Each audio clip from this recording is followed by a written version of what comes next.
American Pharoah has lost the lead at the top of the stretch. Frosted on the outside is now in front, but American Pharoah is battling on from the inside. He's showing all this fight with 1 furlong to run, and here on the far outside comes Keen Ice with a late threat. American Pharoah put away Frosted. He has to deal with Keen Ice. Keen Ice has got him. Keen Ice has won the Travers over American Pharoah.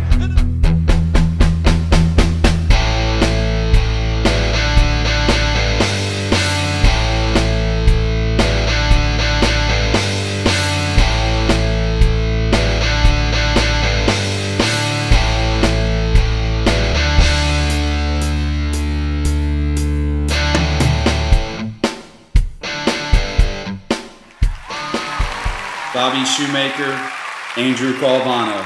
It's Tournament Talk on the Tournament Edge for Friday, July 22nd. Andrew, as always, we're going to do 4 races, but this is probably going to be one of my favorite Tournament Talk shows that I've ever done, as this is the first time that Tournament Talk has covered races at Saratoga, and we're talking kickoff weekend for what I feel like is the greatest meet in the country. Your thoughts? Oh, yeah, without a doubt, and obviously you get the heat between the East Coast and the West Coast people, but there's nothing tops Saratoga, and just beyond the racetrack, the communities, it's just so perfect this time of year, and you can't top the race and that's out of there either. Well, I'm not East Coast anymore, and I'm here to tell you Saratoga and everybody else. But nevertheless, as I mentioned, 4 races. We've got 3 at the Spa. We've got 1 at Del Mar. Andrew, let's go West Coast first today. Let's talk Del Mar Race 7. It's the Grade 2 San Clemente Handicap. It's 1 mile on the turf for 3-year-old fillies. It's a field of 11. Stays in Vegas. Your 10 horse is the 5-2 morning line favorite. It's Jerry Hollendorfer. It's Alex Solis. I don't think this horse is going to win the race, but I certainly understand why it's the favorite. I think she's deserved favorite considering the last 2 efforts. Your thoughts on Stays in Vegas? Your thoughts on this horse's chances to win the race? Yeah, and I definitely respect the morning line here. And, to be honest, I wouldn't be surprised if this one won the race. However, I do think there's a lot of valuable options that you can go elsewhere in this race. But we're going over Stays in Vegas. The horse is 4 lifetime starts on the turf, 3 wins and a third.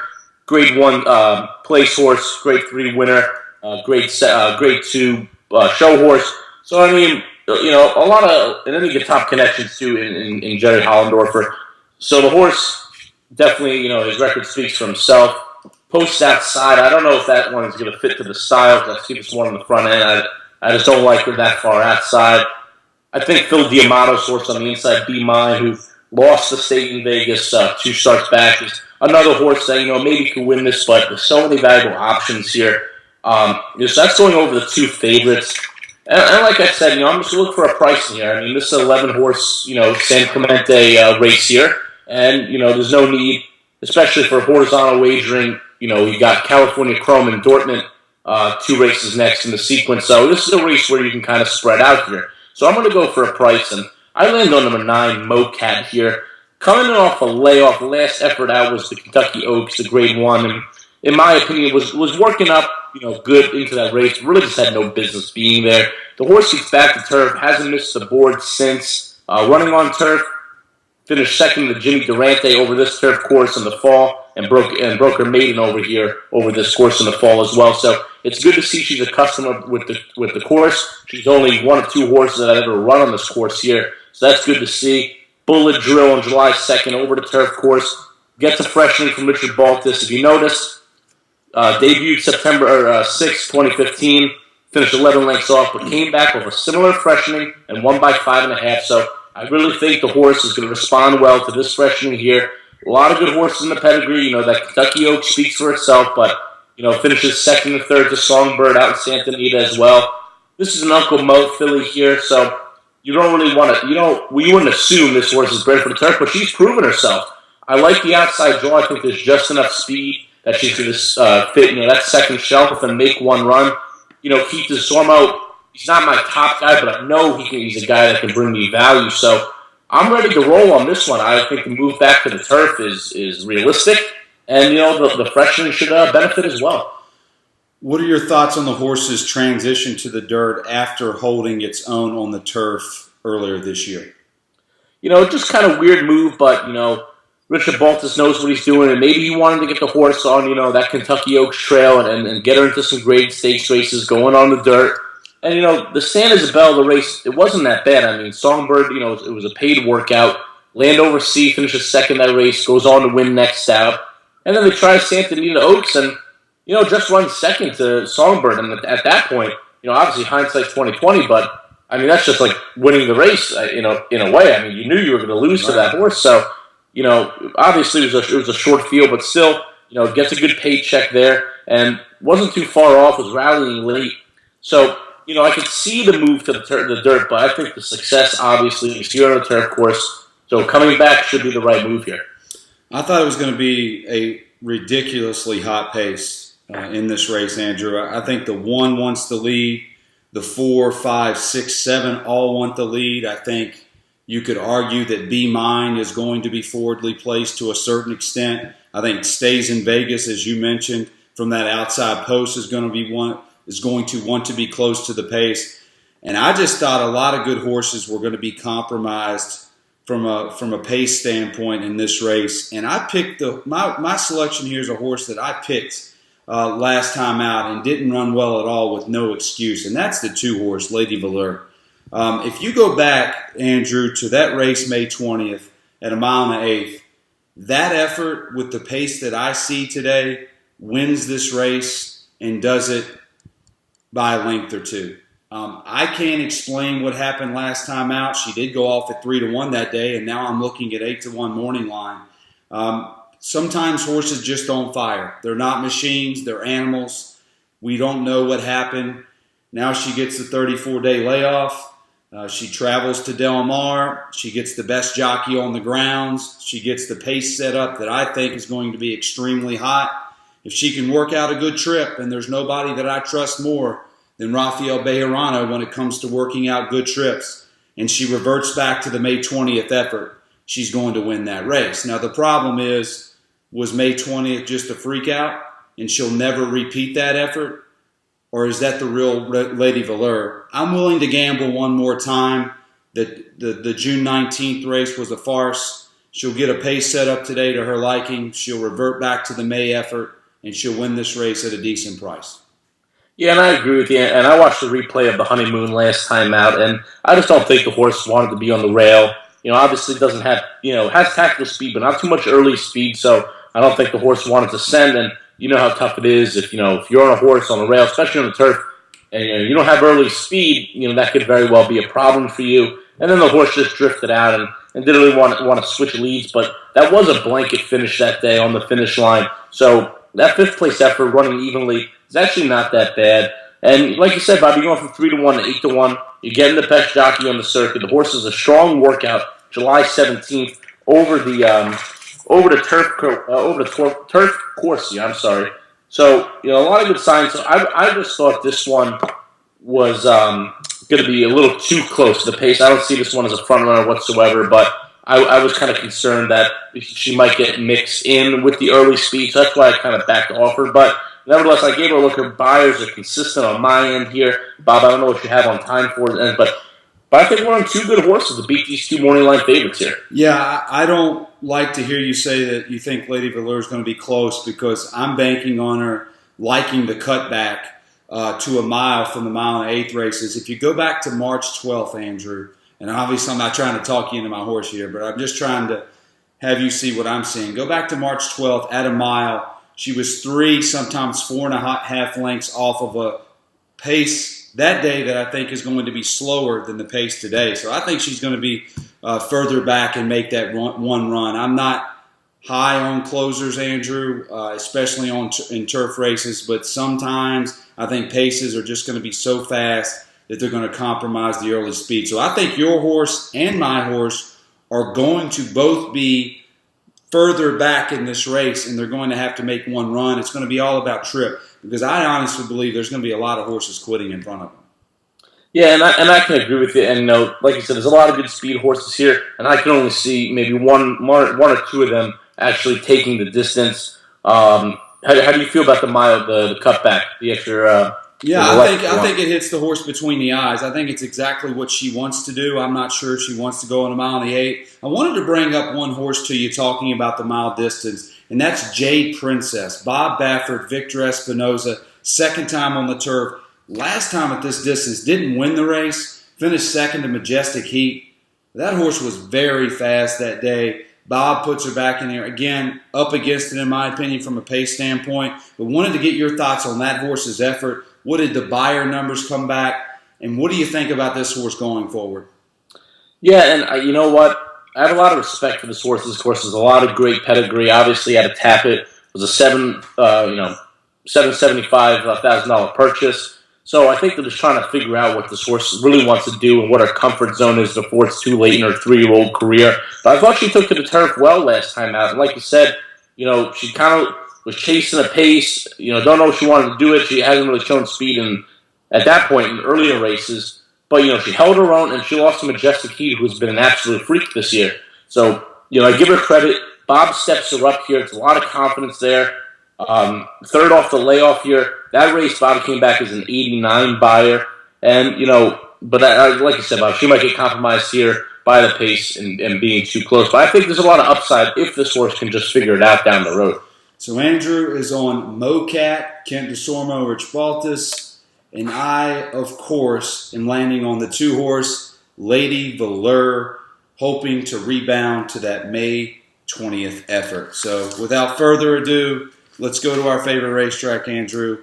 It's Saratoga. It's race 7. It's a $90,000 allowance optional claimer, going 2 turns on the turf for 3-year-olds and up to field of 11. And Inordinate, the 2-horse, is your 9-5 morning line favorite.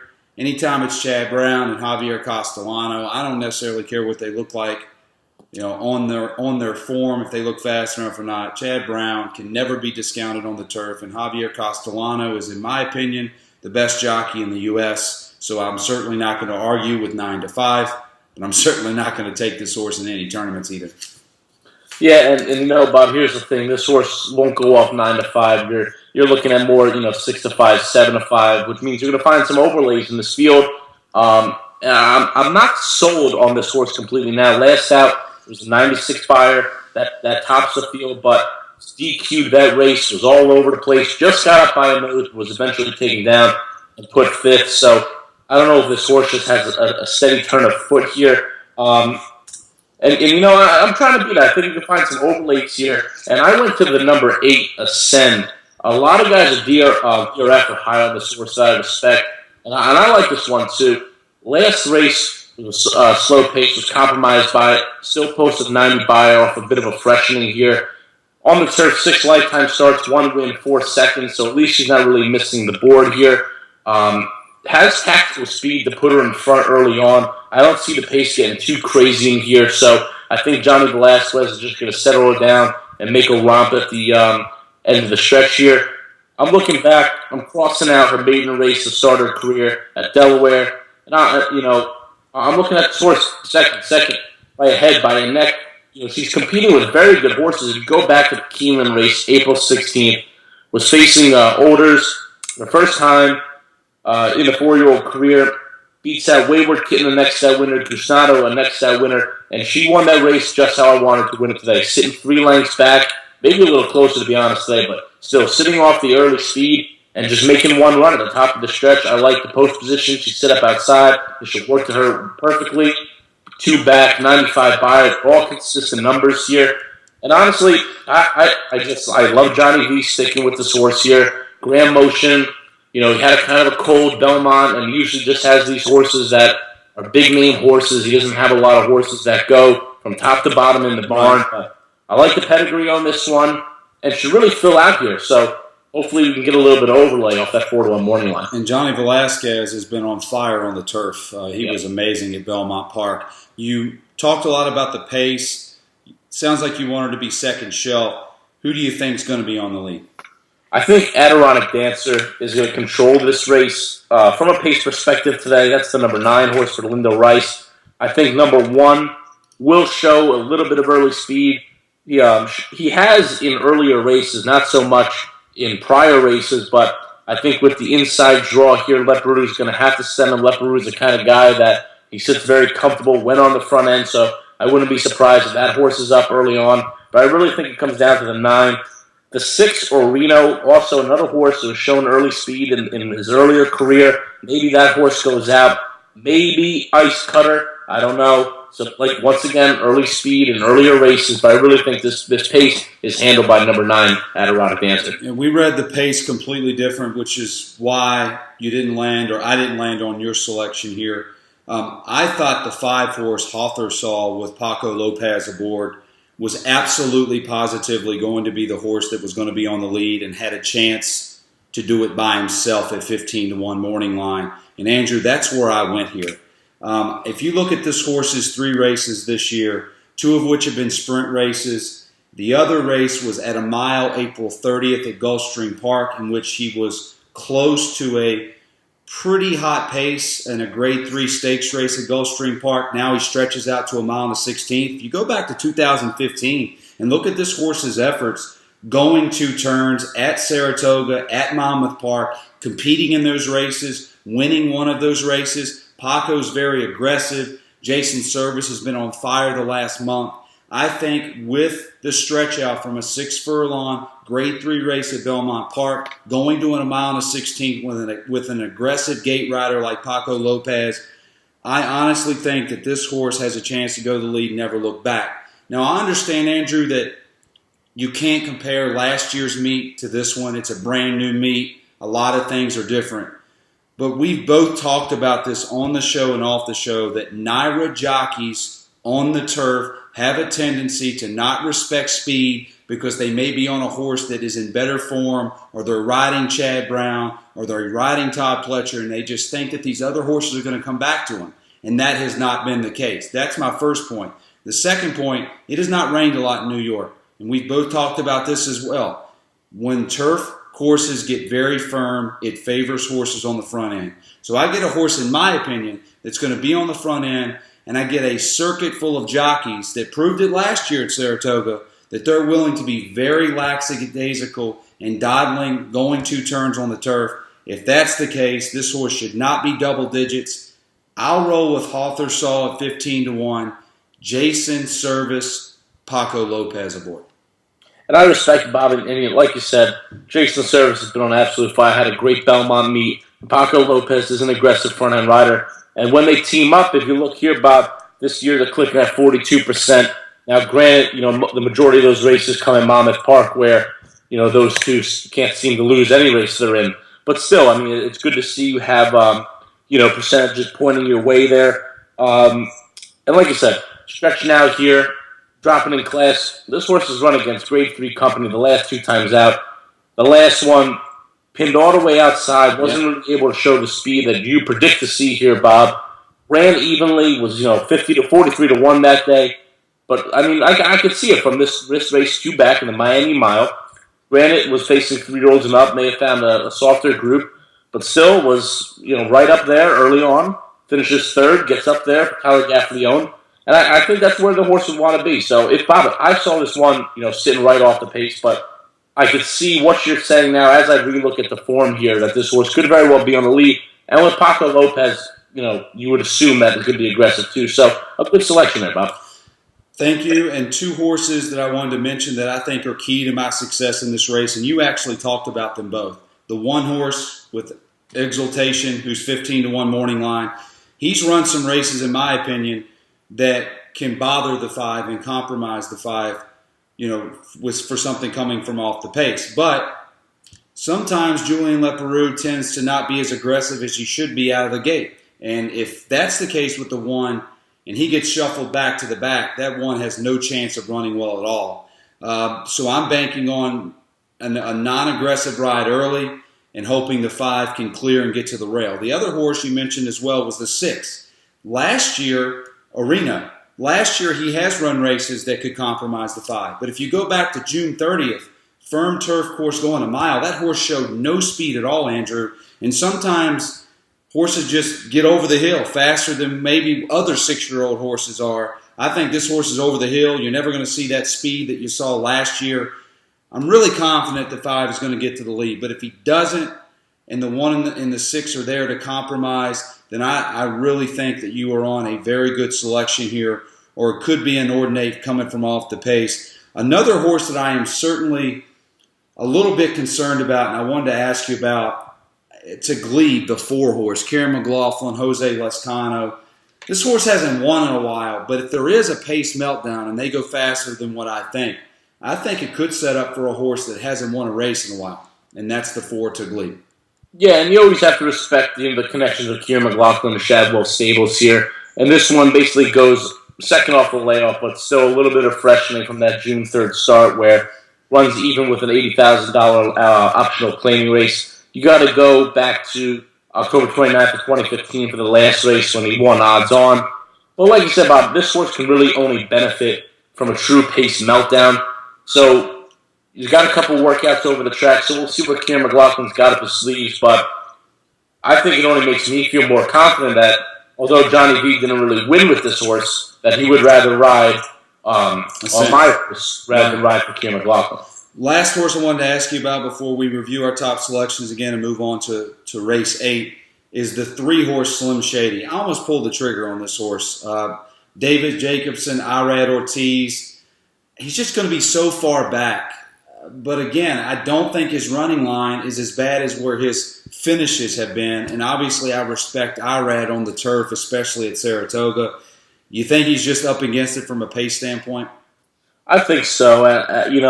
I'm not too high on this horse. I'm not sure if, obviously 51 starts on the turf, obviously bred for the turf and everything, but this horse just really hasn't been able to figure it out. You have to go back to January 17th for this horse's last win. That came over synthetic. The win before that comes over a sloppy track at Belmont. Granted, loses by a head while in another barn on May 5th, but I just don't see this horse, Bob. The horse is going to be so far out, and I don't really see the pace going too crazy enough. I'm in agreement with you there. So Andrews on the 8, Ascend, Grand Motion, Johnny Velasquez at 4 to 1. I'm on Hawthersall the 5, Jason Service, Paco Lopez at 15 to 1. So let's move on to Saratoga race 8 on the card. It's an $85,000 allowance optional claimer. It's 1 mile on the interturf, for 3-year-olds. It's field of 11. Wyatt the 1, 5 to 2 morning line favorite, Andrew. Once again, Chad Brown, Javier Castellano. You're not going to hear me stand up and say why this horse shouldn't be the favorite. I get it. Your thoughts on the 1? Yeah, and I actually, this one's the last race on June 17th. I was really big on Jess I Am that day. I believe that horse went off 8 to 1, and I still contact a lot of guys on Twitter. They know how high I am on that horse. That horse should not be a maiden yet, but Jess I Am ran a perfect race and was nailed at the wire by this horse Wyatt. And it's hard to believe that Castellano and Chad Brown went off at 6 to 1 that day. But this horse is moving up. This is a typical Chad Brown horse, going right into a high optional claiming race. And I'll respect it, but I don't think the horse wants any part of the rail. And like I said, we're not going to get 5 to 2 on this horse. So this is another race where you have the opportunity to find an overlay and really make or break your tournament, in my opinion, in this type of race. Sure. Because if the 1 doesn't show up, there could be a big price. Bob, I think this is the one race where we may land on the same horse, so bear with me here. So my selection here, I'm going to go with number 9, Hockey School. I was big on this horse. I had this horse on the Derby Day at Belmont Stakes. Wire-to-wire victory, wins by 6.5. Pretty decent field he beat that day. Was a yielding turf course. Maybe he just took to it that day. But going back, June 3rd, next start out, ran evenly, but was bobbled at the start, almost fell to his face, and was immediately taken out of that race. Brian Lynch is a great turf trainer, and you get a big jockey upgrade here to Joel Rosario, who was not Eric Cantel. No offense to Paco Lopez. He's much better than Paco Lopez. This horse has enough tactical speed should he not want to go to the front end. I would prefer him on the front end, but if other speed goes out, especially with this horse like Peru's on, we'll see. But I want him on the front end. I think everything is pointing to this horse. It'd go back 3 back, loses to an American Patriot. That's a good horse in the top Pletcher barn. All the bios here are consistent. The pace he set 2 back was perfectly fine. He might get away with that today. So I think all things are pointing here. Gets a little bit of a freshening. In these types of races, coming off this type of freshening, Brian Lynch hits 21% with a 175 ROI. So I think we can get a great price with a favorite nailed on the rails here. The horse is outside, and there's not much else to say about it. I just really like this horse. Fair enough, and he does have tactical speed, which is a plus on the inner. Being able to go to the lead or stay just off of it if they do go too crazy up front. And he certainly has turned into a different horse his last 2 races. And with Joel Rosario aboard, I have ultra respect for your selection. But I did not go there. I want to talk about the pace initially. I'm actually very afraid of the 4 horse. I think that horse is Scissors and Tate, Mike Maker, Julian Leparoux. If this horse is not compromised by the 10, I think this horse might go wire to wire. But I think the numbers from dirt to turf for the 10 horse with David Gargan and Paco Lopez, I think they may go fast enough to compromise themselves for something from just off the pace. So those are the 2 pace horses that I saw, and that's where I landed on a horse I think is going to be second shelf, who's also looked like a different horse his last 2 starts, and that's the 7 horse Repel at 7-2 morning line with Manny Franco aboard. 2 starts back, Andrew, 7 furlong event, throw it out. Bump start, goes extremely wide, and doing something that I really don't think this horse wants to do, and that's sprinting. Back to where it wants to be, going a mile in a $100,000 stakes race. Didn't win the race, but ran the best race of its career with Manny Franco aboard. I loved how this horse ran throughout the race, especially the middle part of the race. I think this horse is going to sit second shelf. And again, I'm hoping the 4's compromised by the 10 horse. When they turn for home, if he runs back to that July 4th effort, he's going to win this race. And if I get $9, I really feel like that would be a gift. I really like the 7. I think he's rounding into form. I think he's in the best form of any horse in this race. And I'll take him at the 7-2 morning line. Very worried about the 1A as well. What are your thoughts about that horse? He's coming off a 106-day layoff. 2 turns, Chad Brown, Irad Ortiz. Do you think this horse has a chance? Give me your thoughts on my top selection first. Yeah, definitely. Repel, I think the addition of Lasix was a huge plus here, as well as the blinkers last time out. Like you said, Bob, didn't win that race, but posted a career-high buyer there. That was an 84 buyer that day. Winner got a 95 there. And I also actually watched the replay. I had notes here. Ran into some traffic during the stretch run, so I know we're definitely throwing out the race 2 back, but I'm not throwing out the July 4th race, but I think there are excuses there. And the horse was 25 to 1 and definitely outran his odds there. I don't think the horse was meant to sprint. I don't think the pedigree suggests he would. I think this is a perfect setup for him. You get Manny Franco, a bullet drill, back the last time out, before that July 4th race. A lot of good signs pointing here. If the 1 does not win this race, and my selection does not win this race, I could definitely see it being the 7. Sure. The 7, obviously has a lot of back class coming out of these $100,000 stakes races. Gets a little bit of a class drop, obviously, here. My concern was the low percentage barn. That was my only concern, really. But otherwise, I think you're on a great horse. And like you said, Bob, I do think this is one of the horses that is in top form in this race. Going on to number 1A, Catapult. This horse, I think, is the better of the 2 Chad Brown horses. As do I. And I don't think it's close, by the way. Yeah. And obviously, because this one, won debut, then was in the Grade 3 Transylvania, beaten favorite that day with Julian Leparoux aboard. And that was the race Shakamat took on wire to wire. And we talked about Shakamat in previous tournament talks. The horse also won start. So now you get Chad Brown off of freshening. That's where Irad Ortiz is going to be aboard here. So we'll see if Chad Brown will keep both entered, which he should. And we'll see. But I think the Catapult posted out on the outside is definitely the better of the 2 Chad Brown horses. Okay, any other horses that caught your eye? I wasn't really impressed with this field. I think there's going to be a lot of $85,000 allowance races going 2 turns at Saratoga that we're going to like a lot more as far as depth is concerned rather than this race. I respect your horse. I think the 1A, in my opinion, is honestly the horse to beat. and I like my 7 clearly since it's my top selection. Can you make a case for any other horse for the viewers out there that may watch our show for tries and things of that nature? Yeah, I gave a long look to number 3, Tis a Runner from Mark Cassidy and Junior Alvarado. I honestly think that Mark Cassidy is going to give Chad Brown a good run for his money for the turf title here. And I'll be honest, I mean, if there's odds on that, Chad Brown's definitely 3-5, and he can definitely run away with it. But I think Mark Cassidy's going to have himself a real good meet on the Saratoga turf course. If you look back, this horse tried turf for the first time off a long layoff, finished a decent second off the fence in the 49er, $75,000 allowance race at Gulfstream Park. Ran well with Synthetic. Was only 3 lengths behind Riker in the Grade 3 Gray Stakes right before the Breeders' Cup. I think that horse wins the race, goes on to the Breeders' Cup.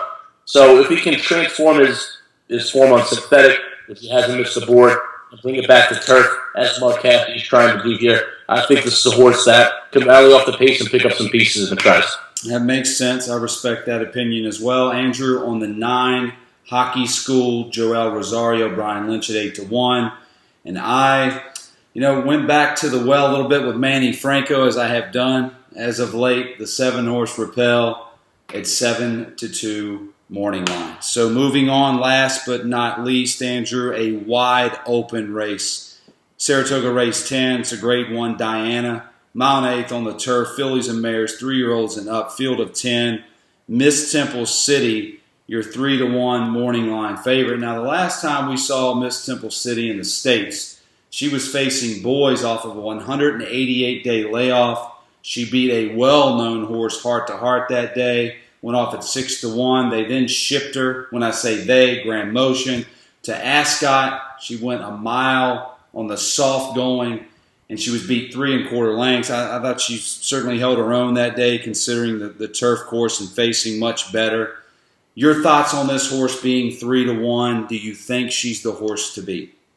Yeah, I definitely think she's the horse to beat here. And we see this move often where Drayden Van Dyke will come across the country for Grand Motion. This is Drayden Van Dyke's only ride here today, so I think it just goes to show the respect he has for this horse and Grand Motion himself.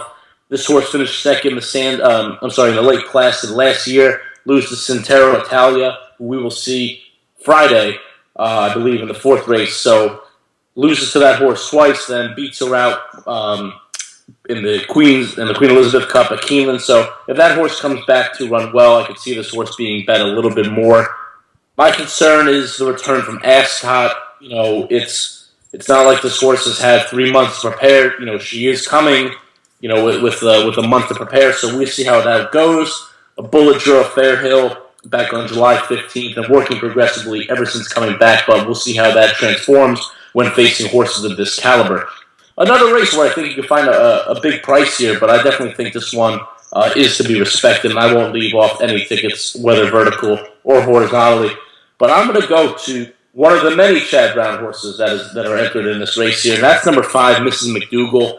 Had a very wide trip off the layoff last time in the Grade 1 Just the Game. Closing very strong, was pace compromised there. The winner, Celestine, went wire to wire. Gets an extra furlong today. Won the Grade 2 Lake George here last summer, so it's good to see she's familiar with the course.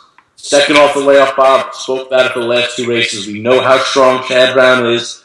Gets Joel Rosario today. Should sit off a pace that doesn't look like it's going to get too hot. And hopefully this horse is ready and is ready to pass at the top of the stretch. I really like how the horse is in good form here. Obviously, you have all the statistics that point Chad Brown to being successful in this type of race. So hopefully we can beat Miss Temple City and get a good price here on Mrs. McDougal. What's your thoughts on Chad's outside runner, the 9-horse Rana da Bateria, Julian Leparoux, Chad Brown, third off the trainer change? I thought was better than the 6-length defeat in the Just a Game. I thought the horse could have gotten a better ride, considering went 9 wide that day by Javier. I think this horse should not be 20-1. Your thoughts on this horse, and what do you think the pace is going to do for this horse? Will there be a pace setup? Yeah, well, it's hard to tell off the last race, and I just want to say the Just a Game was a very weird race. You're telling me. It was a very weird race. And I remember watching it, and I was just stunned. I didn't have the winner, and that's okay. But I was just very stunned about how the race played out there. So, 9 wide going to the top of the stretch was 10 lengths back. Just a confusing ride overall, but I think this horse is still going to be at the back of the pack. I don't see the pace getting too crazy here. I put the horse at 10-1 morning line. So cutting in half, going up here. You got Julian Leparoux, the horse fired a bullet drove over a course here. That's always good to see when you're coming into Saratoga for the first time. So we'll see with this horse. I think the other Chad Brown horses are more to be respected. But however, this is a horse that you have to respect in this field. As far as the pace goes, I saw number 8, Onus. If he can get back out, I thought the Yielding Turf course last out didn't really suit his style. Number 1, Sandiva, could be sent from the inside as well, but I'm not sure if she'll have the speed that will carry all the way, but I think she just has to be forced. And this is a horse that hasn't been the same after leaving Gulfstream Park, has not run the same type of numbers after leaving that place. Yeah, and this is a typical Todd Pletcher horse where, even on dirt, where they go crazy, and then they come to Saratoga, and they don't run well at all. So, guys, for the viewers watching, always keep that in mind for, a horse that has done so much at Gulfstream Park and may have had a bounce race at a place like Belmont Park. The horse just may be a Todd Pletcher Gulfstream Park. We see it all the time. And I know Todd Pletcher really runs the meet, but that's how you can beat him, especially at short price odds, because he does get bet here at Saratoga. So always keep that in mind. But I really think that the pace lies in the hands of the outside horse, Isabella Sings. This horse is coming off the Grade 3 Eatontown win at Monmouth Park. Won an 82 overnight stakes as well. If we go back 4 back, finishes second behind Tepin in the Hillsborough. So I think this horse has a lot of back class. I think the horse is the quickest in the group. It's just a matter of whether she's going to get bothered by Onus. But I think that's the pace lies in the hands of this Todd Pletcher horse on the outside. And once again, you get Paco Lopez, an aggressive guy. Want to take a guess at who you think my top selection here is in here? Probably the horse I just hyped up more than my horse. That is a fact. Thank you for basically saying everything that was on my mind when making this selection. I personally think that Isabella Sings has a distinct pace advantage in this race. If you look at her races across the country, whether it's at Tampa, whether it's at Monmouth, whether it's at Churchill Downs, this horse is on the lead constantly, and she's running bang-up race after bang-up race. Let's talk about her 4 races this year. Outside of the May 7th race, where she was caught up in an unbelievable pace duel early, ended up losing to horses that we mentioned in this race, obviously going to lose to Tepin, lost to the 9 horse. She has run unbelievable. Where would you rank the March 12th effort at Tampa Bay Downs when she was leading Tepin by 13 lengths as far as one of the better performances that you've seen this year? Would it be top 10 despite losing the race? Yeah, without a doubt. I remember, on Twitter, everybody was talking about, that's how you know how good Tepin is. I mean, this horse had an 18-length lead at one point, and Pletcher just said, Johnny, just send him and tell Tepin to come get you. So I think that really shows the heart of Tepin, but a lot of people overlooked the performance of Isabella Sings, and I know the next out in the Distaff Mile at Churchill Downs on Derby Day, like you said, was caught in a real hot pace, and it looked like tried to do what she did in the Hillsborough, but other horses said no to that and finishes up. Johnny V just took her out of the race, so that 11th length defeat there is not as bad as it seems. Comes back with 2 bounce-back races at Monmouth Park. And I think they were just setting her up, Andrew, for a race like this at Monmouth. Just making sure that she stayed fresh, beating horses that she's clearly capable of beating. Look, bottom line is this. She's going to be on the lead turning for home. I don't think anything in this race is faster. I don't think Onus is faster. I don't think anything in this race is remotely faster. It all comes down to this. Is she classy enough? Can she beat these horses? Because I think she's going to have it her own way. I get Todd, who, I admire at 8-1. I understand that turf is not his strong suit per se, but he still holds his own on the turf, to say the least. And I get a very aggressive gate rider, as we talked about with the first race at Saratoga. She's going to be on the lead, and I think if she repeats the Tampa Bay effort, which obviously is a lot to ask. But if she's anywhere close to being that good at that distance, which is this distance today, she's going to wire this field and pay a good price. This is my top selection of the entire show. I think she's going to have it on her own way from a pace standpoint. I love the connections. I don't think anything can run with her. And if she's as good as I think she is, which is pretty darn good, I think she's going to win this race. Are there any horses that you think may bother her on the front end at the very least? I mean, Andrew, obviously, Onus, 2 starts back, showed the potential of doing that. But even then, her numbers, according to Timeform US, were not that fast. If you go back to the other races that she ran last year, referencing Onus, she wasn't remotely close. Yep. I tried to find other horses that were as fast as this one. From the outside post, with who's on board, with the success that she's had in the past, being on the lead, going as fast as she can for as far as she can, they're going to have to do a lot of work to catch her. And she may not be as good as I think she is, and Miss Temple City may be the real deal, but they're really going to have to come get her, and I don't know if they can. Yeah, without a doubt.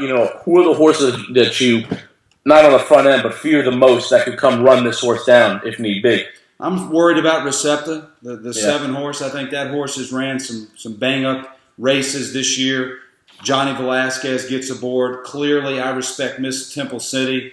I think Miss McDougal, that is your top selection, is the best Chad Brown horse in this field. And if you're the best Chad Brown horse out of 3 horses in this field, obviously I have a lot of respect. This is a very deep race with a lot of different angles. I mean, Irad and Chad on the 6 horse from Chile has ran good races. Last time out was as good as she'd been yet. She could win. It's just all going to depend on whether or not my top selection is classy enough to get the Mount A. Okay, so if you're playing, for the viewers, Bob likes to play, he likes to key horses on top and trifectas, finding a value horse on top, and going all in the third part of the trifecta is what Bobby usually gives out. So, Bob, would you go with another horse? Would you go 2 horses all, or would you just key Isabella Sings and maybe go, a lot deep and then all?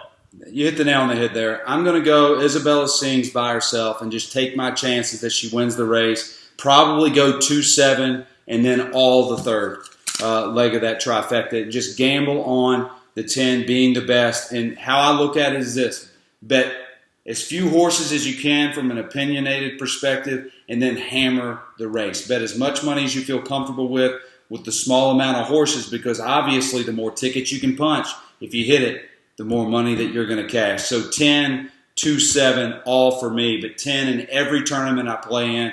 And this is going to be my key horse of the day. Unfortunately, it's going to be later in the tournament, so there's no leeway here. She wins, I'm hopefully going to be in a good position to win a lot of tournaments. If she loses, I tip my cap to the winner.